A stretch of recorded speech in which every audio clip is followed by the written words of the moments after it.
Kementerian Luar Negeri Republik Indonesia menyebut Kedutaan Besar Republik Indonesia Kiev dan KBRI Moskwa tidak pernah mendapat informasi mengenai warga negara Indonesia yang jadi tentara bayaran di Ukraina.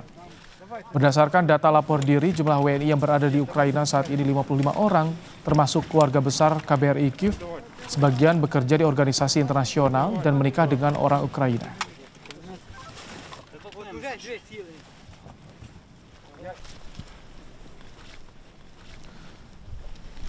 Kepala Pusat Penerangan TNI, Maijen Nugraha Gumilar menegaskan tidak ada prajurit yang menjadi tentara bayaran di luar negeri. Mabes TNI buka suara soal klaim Rusia yang menyebut 10 WNI tergabung dalam tentara bayaran di Ukraina. Dalam pesan singkat pada Kompas TV, Kapus Pen TNI memastikan tidak ada anggotanya yang terlibat atau menjadi tentara bayaran pada perang Rusia-Ukraina tersebut. Maijen Nugraha Gumilar menjelaskan bahwa di dalam Undang-Undang TNI tidak ada aturan tentang tentara bayaran. Prajurit TNI profesional dalam melaksanakan tugas seperti yang diamanatkan dalam Undang-Undang TNI dan tidak berpolitik praktis.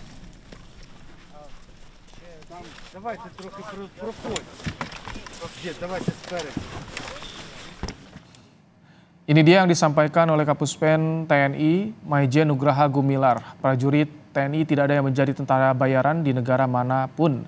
Tentara profesional melaksanakan tugasnya seperti yang diamanatkan Undang-Undang TNI dan tidak berpolitik praktis.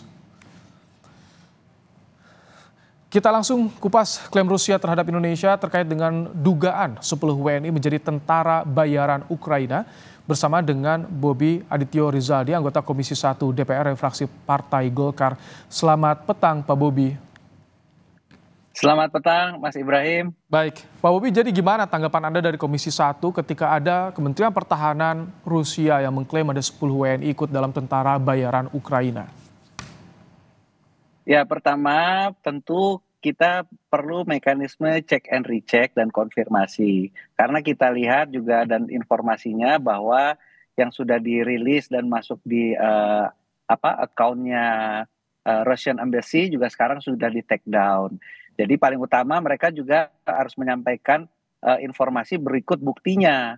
Siapa yang 10 orang WNI itu? Yang mana?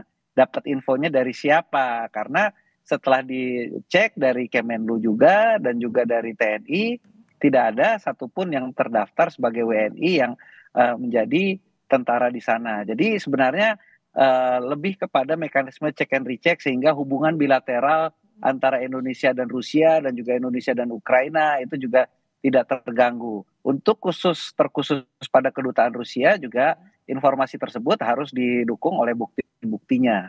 Itu yang paling utama supaya jangan terjadi salah persepsi dan juga membuat hubungan bilateral kedua negara juga menjadi tidak baik atas tuduhan-tuduhan yang belum tentu benar. Tapi sejauh ini sudah ada jawaban dari otoritas Rusia soal dugaan ini, karena kan di Kementerian Pertahanan Rusia merilisnya cukup detail, bahkan Polandia terbesar gitu.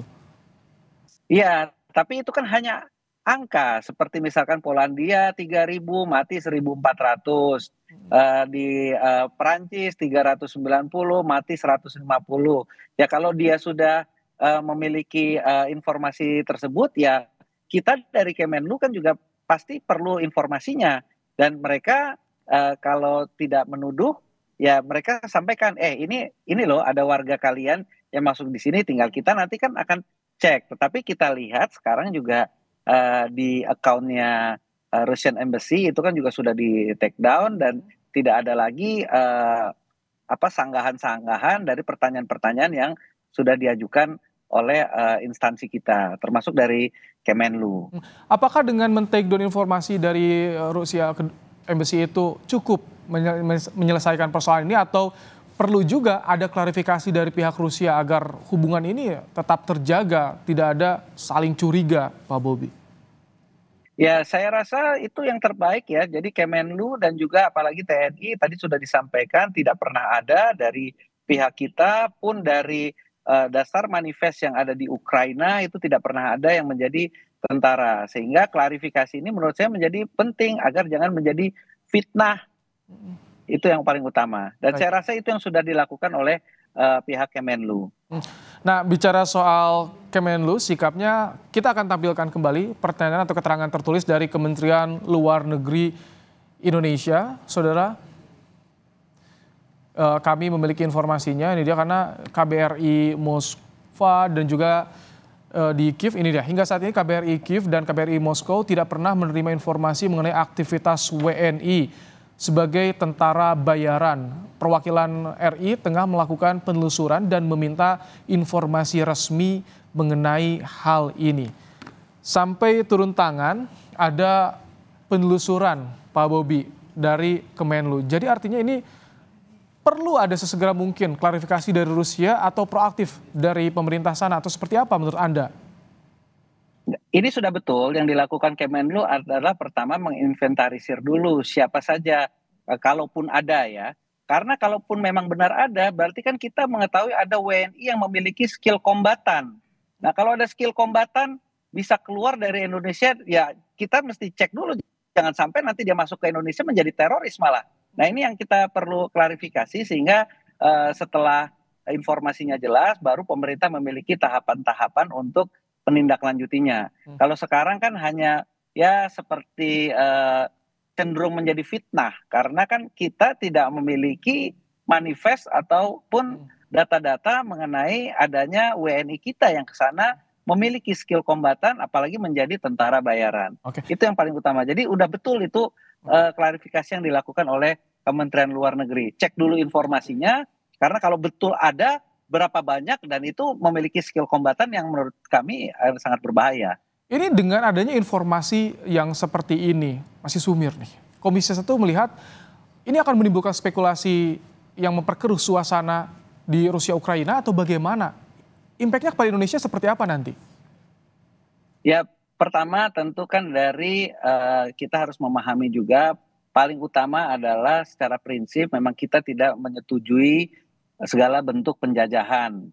Apakah itu Rusia dengan Ukraina, itu kan kita tidak ingin ada aneksasi, utamanya itu. Prinsip paling utama. Yang kedua, kita kan tidak ikut dalam campur tangan dalam negeri kedua negara tersebut. Apalagi sampai mengirim tentara bayaran. Itu kedua yang harus perlu diklarifikasi. Dan ketiga, kalaupun itu ada, ya ini akan menjadi pertanyaan untuk kita pembenahan secara internal dan domestik. Sebagai yang pembina kekuatan memiliki kemampuan kombatan itu hanya TNI satu-satunya, tidak ada yang lain. Tadi sudah disampaikan, sampai saat ini tidak ada. Nah, jadi paling utama adalah kita cross-checking dulu dengan apa yang sudah diklaim Rusia bahwa ada WNI yang menjadi tentara bayaran. Jadi ada 3 hal itu yang perlu tindak lanjut. Baik. Kalau ada itu kita harus ada dikelola karena dia memiliki skill kombatan yang berbahaya. Kalaupun tidak ada, ya harus Rusia mengklarifikasi tuduhan-tuduhan tersebut. Karena kita tidak ikut di dalam intervensi diplomatik atau dalam negerinya mereka. Baik, terima kasih Pak Bobi Rizaldi, anggota Komisi 1 DPR dari fraksi Partai Golkar yang menyampaikan pandangannya soal dugaan adanya 10 WNI yang terlibat atau ikut dalam tentara bayaran di Ukraina. Terima kasih Pak Bobi.